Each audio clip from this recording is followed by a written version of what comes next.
Hi, everyone. This is Michele Graglia. This is Marianne Hogan. Hi, I'm Adrian McDonald. I'm Katie Asmith. Hi, this is Anthony Gasals. Hi, my name is Meg Morgan. Hey, it's Jordan Trove.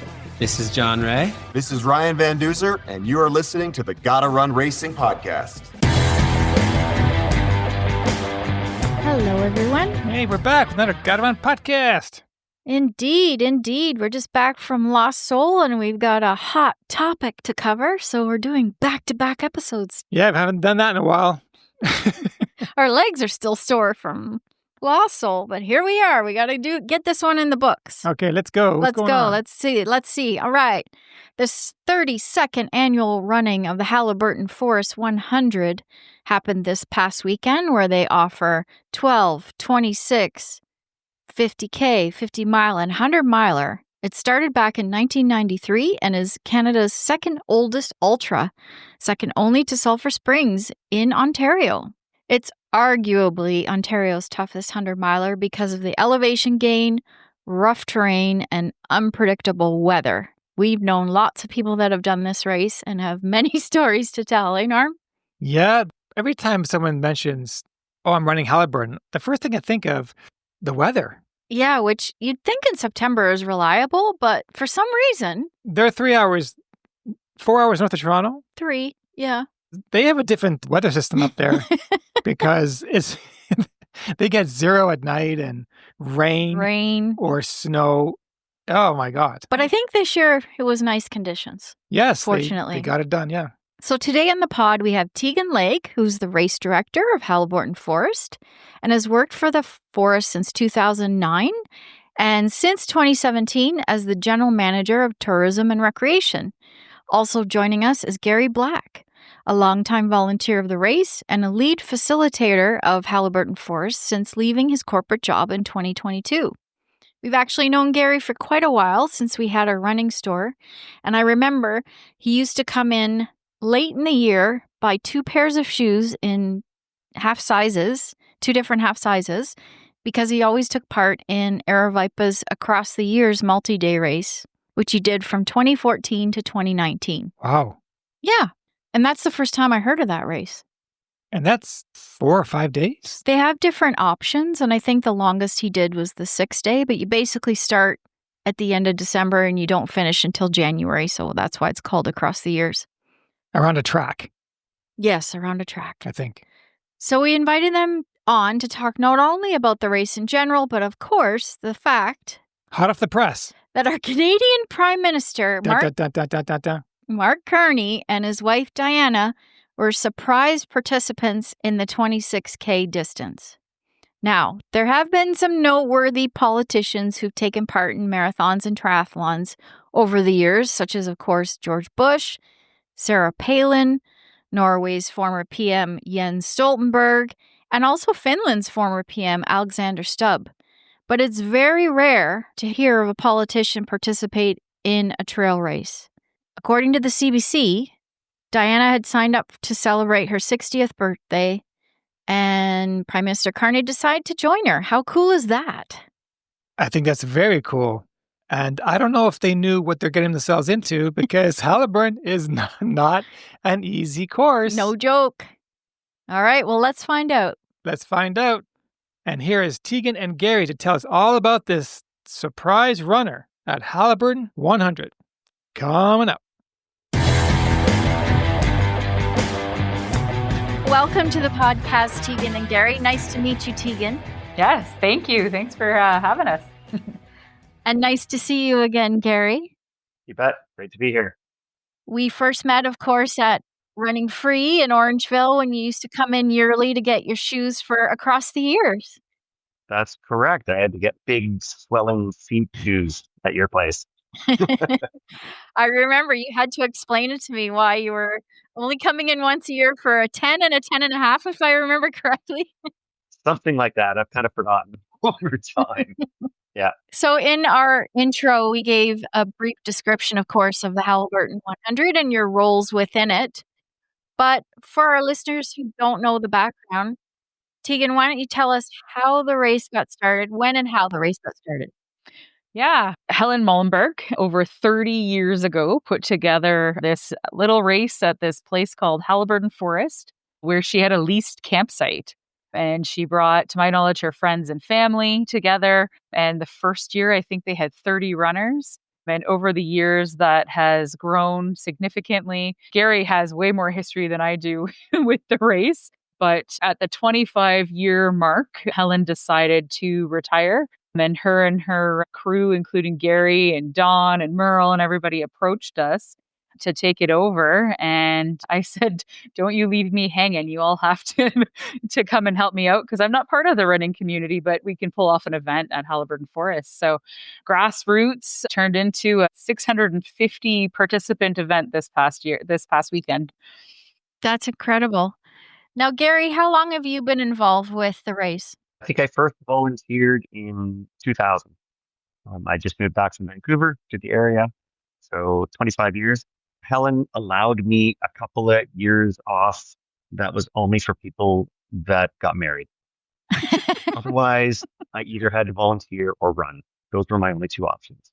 Because I ended up, after the first year, actually getting a lead spot in the forest. And so I was right beside Helen, who was the spot beside her. So pretty long involvement with it. And between the small core of us, we put on for a long time, but then it just kept getting bigger and bigger.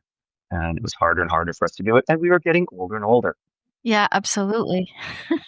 Now, Gary, Halliburton 100 is probably deemed one of the hardest hundreds in Ontario. Can you tell us the appeal and the difficulty of this course? It's an interesting course. We're on our third course modification right now, so third course edition. And they tend to get, because we are an active logging forest, we are a multi-use forest, so there's multiple things that go on here. Roads and trails tend to get reused for the logging procedures. So trails suddenly turn into roads. And then when it gets too much roads, we'll change the trails. I think the course we have now is pretty well set, and it'll stay there for quite a long time. And it takes people by surprise. Because when you look at the numbers, it doesn't look like it's very hard, but we run up and over several ridges always. There's very little flat, and it does definitely take people by surprise. So it's not monster climbs like we get out in the Rockies, but it's certainly consistent climbing and up and down. Right. Very good. And Tegan, there's a lot of volunteers that come every year to support this race, and they camp overnight and all. Tell us about the vibe of this race.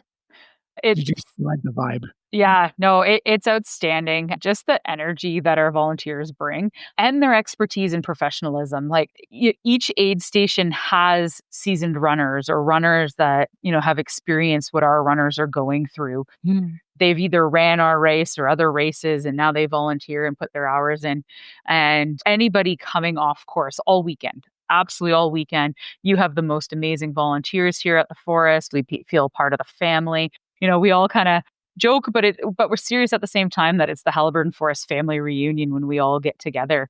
So between the food, the camaraderie, the helping of wrapping blistered feet, our volunteers are dedicated, and we're so lucky to have the same, aid station captains coming year after year, or they might not be the lead this year, but somebody else on their team takes lead. And we're so fortunate that way. And, I was actually saying to the runners this weekend, I'm like, if it was a bunch of jerks, we wouldn't be running this course, we wouldn't be running this event. And I look forward to it every year. I look forward to the hugs and the camaraderie and the laughs and the different themes per station and the food they serve. And it's a really cool vibe. But, it's kind of a non-alcoholic pub crawl sometimes for some folks, because they just enjoy going from aid station to aid station.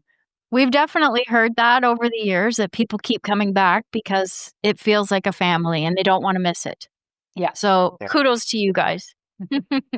Part of that has to do with a bit of the timing, because we are near the end of the season.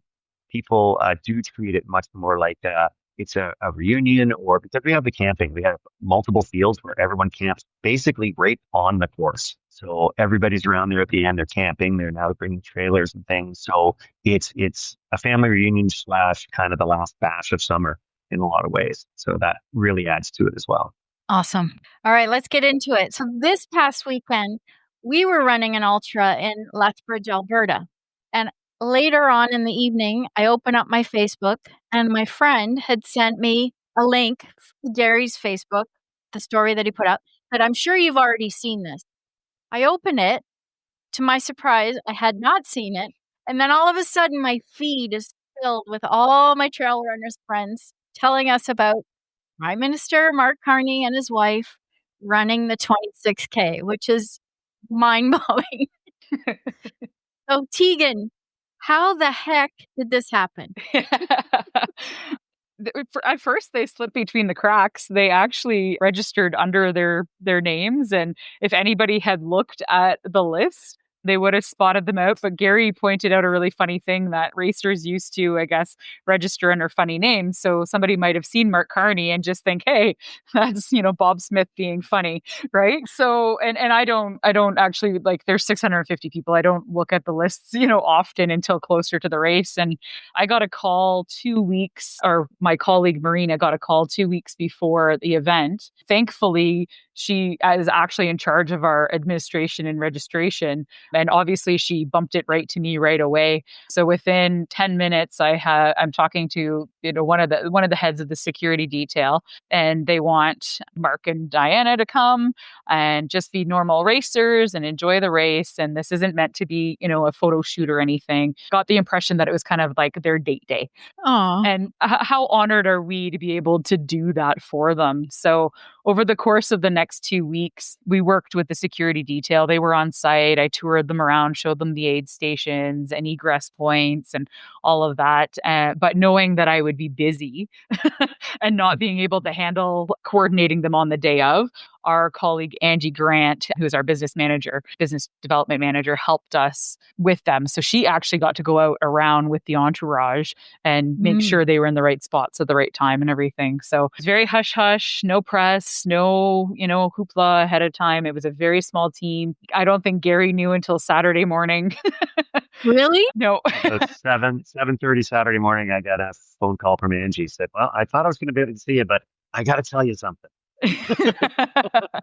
Yeah, so there was just the core of us until the day of. Our medical didn't know until Saturday. We really wanted to be able to provide them as much of a private experience as possible, that they could just be like all the rest of us and go for a run. So what was your initial reaction when this is going to happen, when they contacted you and said, hey? You must have been a little flustered. I was slightly flustered because I think in my head, I was like, oh no, there's going to be so much more to coordinate now. But they kept things so easy. I didn't feel stressed out until the Saturday morning of the race. And I woke up with a headache and I couldn't really pin down what it was. And it was the stress leading up to launching the 26K when I knew he would arrive. And I don't know if it was the nerves of having to talk in front of him. I don't know if it was just the nerves of worrying that somehow the secret got out of the bag and people were going to show up. I think there was just so much pressure that as soon as I launched that 26K and he was in the woods, my headache just vanished and I felt great. I even texted Angie at one point, 2 little pukey faces, like, she's like, it's okay, breathe, you can do this. And Gary, what was your initial reaction when you found out this is going to happen? Oh, I thought it was just amazing to realize it's going to happen. A half a second of disbelief? No way. Somebody's joking. And then, oh, wow. Okay. Well, I didn't even know he was a runner. So at the time, and why pick our race? A lot of these details came out over the day. I don't know if the details came out. But it was actually his wife's 60th birthday on Sunday. So she picked the race. He was there supporting her. It wasn't about him. And I think that's just the most amazing thing about it. Absolutely. And did you warn them how hard this course was, Tegan? Did you say, where does he want to do this? Yeah. Apparently, go Gary. So apparently they another of the factors, they have a friend with a cottage on a local lake. So the friend had run in the forest quite often. I'm not sure if they've done a race or not, but they were able to tell them quite a bit about the race and what they'd be facing. So having lived in Ottawa a little bit, you can be prepared if you run on one side of the river, but not if you run on the other. If you run on the Ottawa side, you're going to be in trouble. If you're on the Gatineau side, you'll be okay. Right. Yeah. And there definitely was a good part of that, right? Like when I brought the security detail out, they were taking pictures and And they're like, whoa, like this is actual trail running. And I was like, yeah, definitely. He's not going to be on roads. Yeah. Have you checked out our virtual series yet? We Run the North, celebrating Canada's national parks, features a total of 13 10-kilometer challenges, one for each province and territory. How many national parks can you name? Well, there's Algonquin, and then there's Banff, and then that's it? Anyways, medals that connect, license plate style bibs, and cool swag can be yours. Visit GottaRunRacing.com for more details. So logistically, it didn't sound like it was much of a disruption in any way to the lead up to the event. No, not whatsoever. Had they arrived in, normal vehicles, nobody would have even noticed. But because they show up in their motorcade, which is a bunch of black Suburbans, people start questioning, okay, there's a VIP here somewhere, but nobody really knew. And it did not disrupt. It was incredible. And as I was standing on the podium giving the briefing for the 26K, I figured he had actually got delayed because he was going to walk in. They not even drop them off, right? Just walk in from where they were parked, just like anybody else. So I was waiting until I saw him to start my briefing. But I guess he got caught up taking some pictures. So I didn't even see him or Diana join the crowd. I'm doing my briefing, and then all of a sudden the entire energy all around us changed because people started going, whoa, and taking selfies and not paying attention to me. And that's when I knew, right? But that's how little disruptive it was. It was probably 2 minutes of time, launched the race, and everybody was off. And there was no delay or anything. It was incredible. Incredible. And Gary, did he start at the back of the pack? Where did he start with? As a runner, where did he start? I didn't really watch the start of the race. So my first exposure was because I was looking around, and I actually went up and talked to him at the line for the porta potty. He couldn't get away. And that's why he was delayed. No, he was. I let him do his business. No, but I looked around. I said, I sort of glanced and made sure I made eye contact with the big guys with the things in their ears. And I said, is it okay if I get a picture? And he said, yes. So I just walked up, and that's when I took that selfie. So the one was before the race. Right. Wow. Yeah, when he took off, he was kind of in the middle of the pack, which to me, again, is really cool because you're in the middle. He had security detail with him, but at the same time, very inaccessible when you have 120 people taking off in a race all at once. Speaking of security, how many actually ran with him? They were swapping. I can't tell you total, but there was definitely a presence with him at all times. And because they have to keep themselves fresh, they were switching in and out. But they were seasoned runners. I know there's actually been some comments of people making fun of the security detail, but they were super professional, super athletic. The one gentleman that I was talking to, him and his wife were going to go run a marathon or something the following weekend. So Nice. It was cool. They were all friendly. It was easy to work with. Yeah. But are you allowed to have pacers in the 26K run? Are you allowed to have pacers? We gave them Anybody ever asked that question? Yeah. We gave them dummy bibs, so they were runners. Okay. If we could have had a third person on this chat, I think I would have liked to have one of the security detail just to grill them about how hard it was. Yeah. There was definitely some of them that were very grateful that they got to be part of the driving motorcade, not the running team. Well, it took a lot of people by surprise, and we've seen some amazing video footage and selfies on social media for sure. But overall, it seems like it was a very positive experience. Would you agree? I would 100% agree. I think it was really good. There's no better way to get folks like himself and his wife to appreciate what there is here in Ontario than to be able to give them an amazing experience like that where everybody's positive and excited. And overall, the press and everything has been really unbelievable. He shook my hand at the end of the trail race and called our race brilliant. And if you see the video that Agnes took, one of our aid station volunteers, all he talks about is the beauty of the trails and how stunning it is out there. So I think overall it's great. It's good to be able to get, somebody like that out there. And what Halliburton Forest is about sustainability and conservation and proper forest management. And that's a whole other sector that we want more and more politicians to be aware of and come and visit. Absolutely. Gary, do you know what was his favorite aid station treat? I don't know what his favorite treat was. I think everybody was so excited. That's one question that didn't get answered. But certainly, like at the end of the race, but what I found really comforting to me was they spent well over an hour just milling around at the end of the race, talking to people, taking photos, shaking hands. I've heard from some other people, some young folk ask him some hard political questions and he answered them fine. I didn't see it, but I heard that when he was talking to a child, he was down on one knee to look the child straight in the eye. Mm-hmm. And also one of the young workers at the restaurant, she said, "Is that who that guy was? I thought I was talking to some old guy. I was swearing my head off." Oh.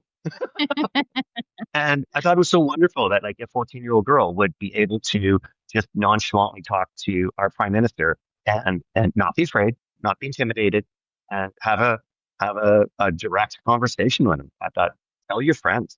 That's awesome. Yeah, I'm sure he was impressed too by the people that were doing the longer distances and appreciating how difficult that was. Yeah, for sure. Well, I kept hinting that he should come back and do the 50. There we go. I like that he stayed after for an hour because when we were directing a race, a member from Parliament came to the race in her tracksuit, took a photo op, and then left. Yeah. Never even said hello to us. Nothing. She just wanted to show that she'd appeared at the event. At a race event. Right. Yeah. Yeah. And there is a lot of flack like that going on in the comments and stuff on like Canadian Runner magazine or different things, right? And that's not the case. Every person out on that course can attest that he was there. There was runners, with him at all times and aid stations and everything. And I think that's incredible and a testament to that. There's a great blog post that just came out where it compares what Trump's activities were for a weekend and versus Carney's activities, where like Trump was very disruptive and it was all about him. And, anyway, it's an interesting read. Well, and like you said from the beginning, he was there to support her. Yep. Exactly. It was her 6th. But he took off on her. So what are you saying? Oh, no, though. Okay. So here's the rumor. Nothing completely confirmed, but in all rights, she should have actually beat him. Apparently, she's much faster than him. Okay. But I've heard through the grapevine, can't confirm that one of her friends may have hurt their ankle, so she was helping them. But I think there was only a 10-minute difference between the two. But the fun part it was my understanding was she was trying to catch up to him. So it was kind of like a playful, like, I'm going to get you. So they had fun. Which is like, it warms my heart that they were able to do that. So. Absolutely. Yeah. And of course, at different times and all the comments and stuff, I would say 95% of everything, that I saw or heard was positive. Of course, we've heard there were some negative people that weren't fans, but it wasn't about that. And someone put it very well in one of my comments is, don't mix politics into our love of running. Yeah, exactly. Doesn't belong in sport. And that's what this day was about people going out and running. For sure. Well, I think you might expect an increase in participants next year just for the simple fact that people who may not have known about the race before want to see what it's all about. Yeah. And now it's across Canada. Gary and I and Agnes were interviewed post-race on Sunday by Canada Press. And Monday morning, I'm pretty sure every major news outlet in each province had some form of an article. We were on CBC National the other night. So word is out there. We're going to have to make more parking. But here's a serious question for you. Are you prepared for Pierre Poilievre to come next year to beat his time? We shall see. They were like, how do you up Carney? And I'm like, Taylor Swift? Like, whoa. Slight upgrade. Slight. She'll be too busy planning her wedding. That's true. That's true. All right. Well, I think that's it from us. Thank you both so much for joining us. Yeah, I know. This is fun. I love it. This has been the best interview so far. So, Oh, yay. Thank you. I was going to say that, Tegan, because we're trail runners. So we give you trail questions. well, trail questions and the time, right? Like most of my stuff is like 5-minute segments, right? So it's like boom, boom, boom. And they just want to know what he came in and, so this is nice. It's showing the feeling. Exactly. We're going to do a couple quick rapid fire questions. We always end our podcast this way. So we'll throw it to each of you. Okay. All right. The most important question I'm going to start with first. Butter tarts with or without raisins? Tegan. Without. Gary? Without. No raisins? Yes. I like both, but without. Oh, so disappointed. If you could go back in time, what period would you go to and why, Gary? Ooh. Period would I go to and why? I don't think I'd want to go back too far because just medicine would just be so bad. 1800s? Then I could buy some really good stocks. I don't know. Yeah. There you go. I like it. And Tegan? My instant answer was dinosaurs. Yeah. That makes sense. But I would say back to simpler times when we, were living off the land more and homesteading and no technology way back. And I know, medicine and all that has improved. But yeah, I think that's why I'm here at the forest. I want to be connected to the land and the forest. So. Good answer. Tegan, what's the last concert you went to? Rage Against the Machine. Ooh, nice. Wow. Gary? Offspring and Sum 41. Oh, nice. Ooh. Both good ones. At the Both Meridian good Center. Before COVID. Before COVID. Oh, it's been a while. Yeah. I brought my dad for his 65th birthday. Nice. Your dad went to Rage Against the Machine? Cool dad. Yep. Right? Very cool. All right. Last question. Norm. To each of you, pick a superpower that you'd like to have. Gary. Perfect recall. Ooh. I haven't heard that one. Oh. Yeah. Because I don't have it now. Yeah. Mine are always tied, and it's, the ability to fly / get somewhere fast, or the ability to breathe underwater and then be a mermaid. That's the one too. Essentially. So Aquaman and Superman combined. Yeah, there you go. Perfect. All right. Well, thank you both so much for your time today. We really enjoyed hearing about this incredible story at Halliburton 100. Thanks for having us. This was great. That was awesome. It's great. Yeah. Awesome. Thanks, guys. All right. Thanks. Cheers. Thanks so much for reaching out. Yeah. Absolutely. Bye. Bye. Well, what do you think about that? That was Tegan and Gary, fresh off Halliburton 100, taking care of our Prime Minister. We did forget to mention their times. Mark finished in a time of 3:45 and his wife Diana in 3:53, which was like mid-pack result-wise. Yeah, they're 60 years old. 60 years old and they Mid-pack. finished mid-pack. That's amazing. Now, if this was your race, would you change your strategy and just run with him the whole way? Or would you just run your own race anyway? No, I wouldn't want to be a creeper. I'd like a selfie for sure, but I wouldn't be what I would stalking him. I would just keep running circles around him until one of his security Takes you out. takes me out. Oh, funny story too. My friend Tara is the one that first sent me the link on Facebook and saying, "Oh, I'm sure you heard about this." Tara and I signed up for the 26K about 10 years ago. And I got injured a couple weeks before the race and had to pull out. Tara went, and it was one of the years where they had a massive thunderstorm and the entire course was a mudslide. Tara has never let me forget that. She keeps bringing it up, how tortured she was during this race. And I've never done it. So, That's why I keep thinking about when people say, oh, I'm going to do Halliburton. The first thing I think of is, oh my God, the weather. It's probably because you haunt me with that story every year. We've heard from many people that have suffered. Hannah, for example. Over the years. She got trench foot at this race. Yeah. But hey, the weather was great this year. Yeah. So maybe it's every other year. I don't know what to say, but check it out, people. Halliburton 100.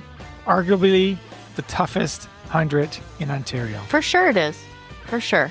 And it was great to hear more about this past running.